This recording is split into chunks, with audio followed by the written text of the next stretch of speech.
এখন বাজারে প্রচুর কাঁচা আম পাওয়া যাচ্ছে। তো বাসায় বসেই কিন্তু আপনারা কাঁচা আম দিয়ে টক মিষ্টি স্বাদের কাঁচা আমের ললি বা আইসক্রিম বানিয়ে নিতে পারেন। তো হ্যালো ফ্রেন্ডস, আসসালামু আলাইকুম, welcome back to my channel. আজকের ভিডিওতে আমি আপনাদের সাথে কাঁচা আমের ললি বা আইসক্রিমের রেসিপি শেয়ার করব।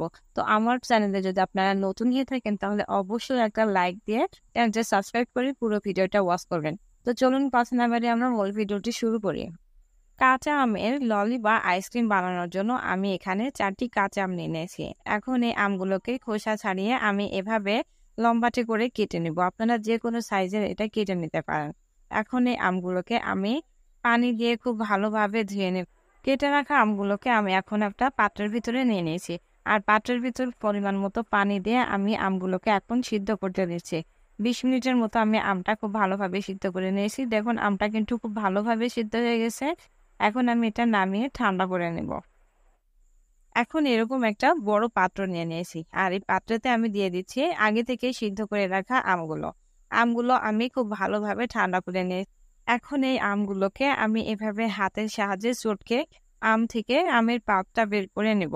আর এভাবে কিন্তু হাত দিয়ে একটু চাপ দিলে কিন্তু এটা খুব ভালোভাবে গলে যাচ্ছে। তো এখন দেখুন আমগুলো আমি খুব ভালোভাবে চটকে নিয়েছি। এখন এই চটকে রাখা আমগুলো দেখুন অনেকটা মিহি। এর ভিতরে আমি দিয়ে দিচ্ছি কিছুটা পানি।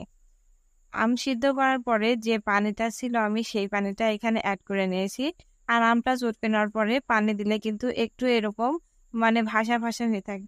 এখন এই আমের পিউরির ভিতরে আমি দিয়ে দিচ্ছি 2 ফোঁটা গ্রিন ফুড কালার। এখানে গ্রিন ফুড কালারটা অপশনাল, আপনারা চাইলে দিতেও পারেন, না হলে স্কিপও করতে পারেন। তবে ফুড কালার দিলে একটা কাঁচা আমের যে কালার থাকে সেটা কিন্তু আসে। তো দেখুন আমটা এভাবে কালারটা দিয়ে খুব ভালোভাবে মিশিয়ে নিয়েছি। এর ভিতরে কিন্তু একটু দানা দানা রয়েছে, আর দানা দানা রয়েছে, এজন্য আমি এখানে আর একটা পাত্র নিয়ে নিয়েছি। আর পাত্রের উপরে আমি এরকম একটা ছাঁকনি নিয়ে নিয়েছি। আর এই ছাঁকনির উপরে আমি আগে থেকে যে আমের পিউরিটা বানিয়ে রাখলাম সেই আমের পিউরিটা এখন এর ভিতরে দিয়ে দিব। আর এরকম একটা চামচ দিয়ে নেড়ে চেড়ে পিওর একটা আমের পিউরিটা আমি বের করে নেব। জাস্ট হালকা একটু নাড়া দিলেই কিন্তু খুব সহজে এটা বেরিয়ে যাবে। জাস্ট 1 থেকে 2 মিনিট টাইম লাগবে। আমের পিউরিটা খুব ভালোভাবে সেঁকে নেওয়ার পরে দেখুন আমাদের কিন্তু একটা সফট ঠিক একটা পিউরি বেরিয়ে গেছে। আর এই পিউরিটা দিয়ে আমরা এখন আমের ললি বা আইসক্রিমটা বানিয়ে নিব। কাঁচা আমের আইসক্রিম বানানোর জন্য আমি এখানে একটা পাত্র নিয়ে নিয়েছি। আর পাত্রটার ভিতরে আমি এখন দিয়ে দিচ্ছি আগে থেকে আম সিদ্ধ করে যে পিউরিটা বানিয়ে রাখলাম সেই পিউরিটা দিয়ে দেওয়ার পরে আমি এভাবে নেড়ে চেড়ে 3 থেকে 4 মিনিটের মতো এটা জাল করে নিব, জাস্ট বলক না ওঠা পর্যন্ত।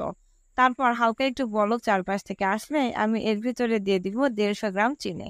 আপনারা চিনির পরিমাণটা বাড়িয়ে কমিয়ে নিতে পারেন। চিনিটা দিয়ে দেওয়ার পরে আমি এভাবে একটা খুন্তির সাহায্যে চিনি গলে যাওয়া পর্যন্ত নেড়ে চেড়ে এটাকে গলিয়ে নেব। তারপরে একটু বলক উঠিয়ে নেব যেন আমের পিউরিটার সাথে চিনিটা খুব ভালোভাবে মিশে যায়। চিনি দেওয়ার পরে কিন্তু আমের পিউরিটা একটু পাতলা মনে হবে। কাঁচা আমের আইসক্রিম গুলা যেহেতু টক মিষ্টি ঝাল হবে, এই জন্য আমি এখানে 1 টেবিল চামচ বিট লবণের গুঁড়া দিচ্ছি। আর এটা দিয়ে দেওয়ার পরে আমি এটা খুব ভালোভাবে নেড়ে চেড়ে 2 থেকে 3 মিনিটের মতো জাল করে নেব। এখন একটা বাটিতে আমি দিয়ে দিচ্ছি 2 টেবিল চামচ কর্নফ্লাওয়ার। আর কর্নফ্লাওয়ারের সাথে আমি এখানে সামান্য একটু পানি দিয়ে কর্নফ্লাওয়ারটা খুব ভালোভাবে নেড়ে চেড়ে মিশিয়ে নেব। যাদের কর্নফ্লাওয়ার বাসায় না থাকবে তারা চালের গুঁড়া কিংবা ময়দা 1 চামচ দিতে পারেন। তো এখন এই আমের পিউরিটা যে ফুটে উঠেছে, এখন আমি এর ভিতরে দিয়ে দিচ্ছি আগে থেকে মিশিয়ে রাখা কর্নফ্লাওয়ার। আর কর্নফ্লাওয়ারটা দিয়ে দেওয়ার সাথে সাথেই কিন্তু এভাবে নেড়ে দিতে হবে যেন এটা নিচে দলা পাকিয়ে না যায়। কর্নফ্লাওয়ারটা দিয়ে দেওয়ার সাথে সাথেই কিন্তু আমের পিউরিটা অনেকটা ঘন হয়ে যাবে। কর্নফ্লাওয়ারটা নেড়ে চেড়ে খুব ভালোভাবে মিশিয়ে নেওয়ার পরে এই যে আমের যে পিউরিটা আছে এটাকে আমি আবারও 4 থেকে 5 মিনিটের মতো খুব ভালোভাবে এভাবে ফুটিয়ে জাল করে নিব। তো দেখুন আমাদের যে আমের পিউরিটা ছিল সেটা কিন্তু অনেকটা ঘন হয়ে গেছে। এখন আমি গ্যাসের চুলাটা অফ করে দিয়ে এটাকে হালকা ঠান্ডা করে নিব, পুরোপুরি ঠান্ডা না। দেখুন আমের পিউরিটা কিন্তু হালকা ঠান্ডা হয়ে গেছে, আর আমের পিউরিটা কিন্তু অনেকটা ঘন হয়ে গেছে। এখন আমরা এটা মোল্ডে সেট করতে দিব। কাঁচা আমের আইসক্রিমগুলো সেট করার জন্য আমি এখানে এরকম প্লাস্টিকের মোল্ড নিয়ে নিয়েছি। আর বাসায় কাপ আইসক্রিম বা কফি খাওয়ার জন্য যেরকম যে ছোট ছোট কাপগুলো আছে আমি এগুলাতেও আজকে আইসক্রিমটা সেট করে নেব। বাসায় যদি আইসক্রিমের মোল্ড কিংবা কাপ না থাকে তাহলে আপনারা স্টিলের গ্লাস কিংবা কাঁচের গ্লাসেও কিন্তু আইসক্রিমটা সেট করে নিতে পারেন। এখন আমি আগে থেকে যে আমের পিউরিটা বানিয়ে রেখেছিলাম সেটা আমি এরকম একটা জারে ঢেলে নিচ্ছি। গরমে কিন্তু বাচ্চা থেকে বড় সবাই আইসক্রিম পছন্দ করে। আর একটু যদি ইউনিক ভাবে আইসক্রিম বানিয়ে দেন কালারফুল ভাবে, তাহলে কিন্তু বাচ্চারা খুব সহজেই আইসক্রিমটা অনেক বেশি পছন্দ করবে। তো আমি এখানে আগে থেকে যে পিউরিটা বানিয়ে রেখেছিলাম সেই পিউরিটা আমি এখন আইসক্রিমের মোল্ডের ভিতরে এরকম করে ঢেলে দিচ্ছি। সবগুলো মোল্ডে আমি এভাবে কাঁচা আমের পিউরিটা ঢেলে নিয়েছি। এখন এই যে আইসক্রিমের মোল্ডের সাথে যে কাঠিগুলো ছিল সেটা আমি সাথে সাথে এভাবে দিয়ে দিচ্ছি।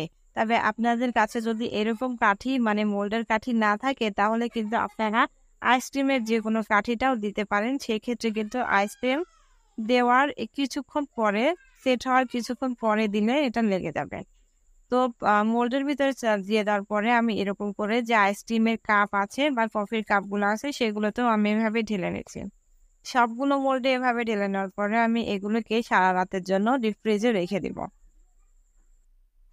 কাঁচা আমের আইসক্রিমের এই মোলটাকে আমি সারা রাতের জন্য ডিপ ফ্রিজে রেখে দিয়েছিলাম। এখন আমি সকালবেলা কিন্তু আইসক্রিমটা বের করেছি। তো দেখুন এখন আইসক্রিমটা আমি আপনাদেরকে বের করে দেখাচ্ছি।